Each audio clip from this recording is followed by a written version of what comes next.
Well, now let me ask you, where do you draw the universe of students from? So if somebody was interested in something that you just talked about, these are Lawrence students?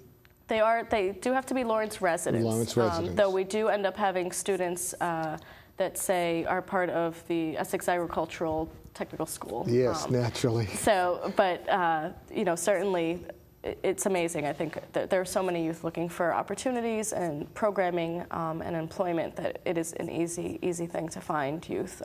We certainly put the word out there. We have a relationship with a lot of the teachers, principals, other community organizations. But always receive a plethora of applications, and unfortunately, way more than we can usually fulfill.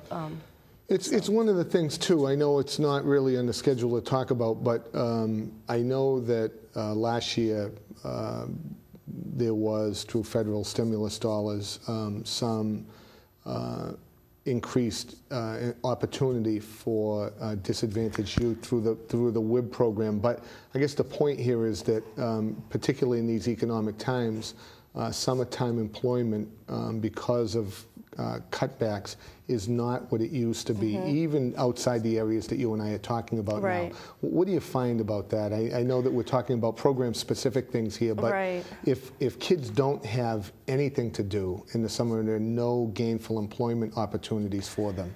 Yeah, and to be quite frank, it was real frustrating for us too, even with that stimulus money coming through, because it had to be for at-risk youth. And these at-risk youth, in order to fit in that category, you either had to be, you know, pregnant or just out of jail. I mean, to us, you're at-risk youth if you live in a poor community and you have nothing to do all day. You know, when you look at the trends of violence and gang activity and things that happen when kids don't have opportunities and don't have things to do, that's at-risk youth. So unfortunately, we felt as if we couldn't unlock a lot of that money because there were too many stipulations put with it. But certainly, our youth just need more programming. They need more opportunities, and we're doing the best that we can, but we unfortunately cannot serve all the youth. So there's no question. It's an ongoing. It's an ongoing issue and an ongoing problem, and I know that you know, particularly in urban areas, in cities, it's more so. But even in suburban areas, we found some of the same problems with some of the funding. That the designations tended to make it difficult for. We thought some kids that would fall into the category of. You really need to reach out and lend a helping hand here and get them gainful employment. I mean, it's not actually anything but giving them an opportunity to go out and work and do some good things and not be idle and find time to do bad things. Exactly. Yeah, so, all right, we're in another project we should work on. We should work on that, absolutely. And hopefully, there'll be some additional funding for that at some point. I know times are tough now.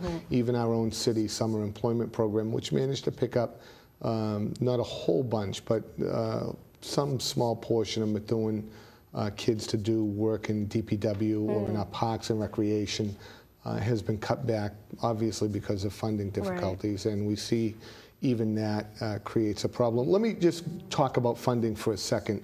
Not in the schedule, but how is the organization funded, Groundwork Lawrence? I mean, is it a myriad of funding sources? It sure is. Everything from federal to state funding to individual donors, foundations.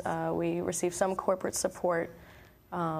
And then, you know, fundraising efforts, some fee-for-service work. We do have a relationship with the city where we're the project manager for, say, when we're rebuilding a park in the city. So it's certainly a variety of sources. Yeah. So some of it actually is your own expertise, where you're out there managing. As we're going to talk about one specific park in a couple of minutes, but that was something before it was brought to me by Matt that I didn't realize that you did. You actually go out there and manage the projects. We do. We manage the writing of the open space plan, and then actually manage projects. We're on site every week with the construction crews, and even pre-managing the project in construction, we actually manage community design meetings. So everything we do, which I really love about the organization, is driven by community mandate. So first we figure out, does the community actually want this, and then how do they want it to look? Right.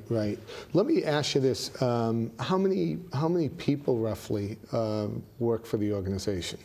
We have you here, but how many is it? It's not a hard thing for us to count. We have a staff of 4. Staff of 4, okay.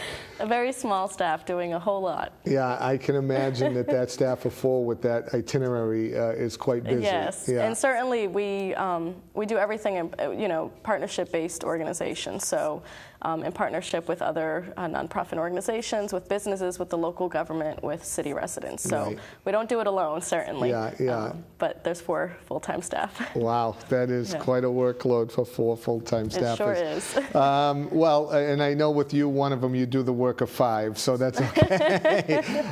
We want to talk a little bit about the Spicket River, and you know that's something that we share with the City of Lawrence.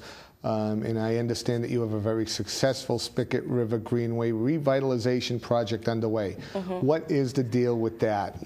And we ourselves are working to connect Methuen parks and trails to the Greenway, but let's talk a little bit about that. Sure, and it's really exciting for us. It's an exciting time for it, and I know for most people their relationship to right now is the flooding, and which can be an unfortunate aspect of it, but it's an exciting time in that we've built 4 new parks along the Spicket River Greenway.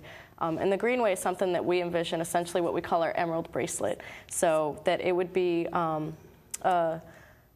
essentially connecting green spaces and creating green spaces and walking paths that connect the parks and the open spaces along this way. So it's what we would envision as a 3-mile stretch. Right. And what's really exciting at this point is the Department of Fish and Game's, their Division of Ecological Restoration, which is a subdivision of EOEEA. Wow, you have all the acronyms down, huh? That's fabulous. Yeah, it's amazing how many sub-departments they actually have. But they have named the Spicket River as a priority site for the state, which means that we receive technical assistance in essentially creating a natural resource management plan for it. So it'll help us assess it, it'll help us get a sense of the health of the river, plan for improvement, how do we maintain it, protect it, and enhance it. In addition to that, we've received funding through Governor Deval Patrick's Gateway Cities Funding Parks program to actually design the Spicket River Greenway. So we are in process right now of designing what that would look like.